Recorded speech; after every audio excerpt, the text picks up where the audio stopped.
hello friends আজি আমাৰ ইফালে যথেষ্ট গৰম পৰিছে 28 ডিগ্ৰী সেলসিয়াছ সেইবাবে আমাৰ খেতিও পাই গ'ল আৰু সেই কাৰণে মই ভাবিছো যে পথাৰত যোৱাৰ আগতে চাউলখিনি অলপ জমা কৰি লওঁ হাজিৰা মানুহ লগাব লাগিব হেতু কাৰণে আজি ধান শুকুৱাইছো তাতে মই ঠিক উঠাম বুলি ভাবিছো কোৱা হৈ গ'ল আমাৰ ইফালে ধান শুকালে বুলি কেনেকেনো গম পায় আপোনালোকক দেখুৱাইছো এটা এনেকে ভৰিৰে ধৰিব লাগিব এনেকে দেখিছে এই চাউল ওলাইছে এই দেখিছে চাউলটো লৈ পেলাই এনেকৈ মুখেৰে কুটুমকৈ বাজিলে গম পাব আৰু ধান শুকাই গ'ল বুলি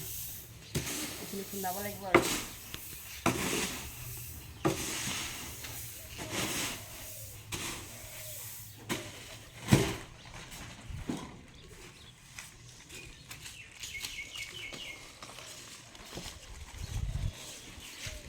এইখিনি মই শুকাই গ'ল ধানখিনি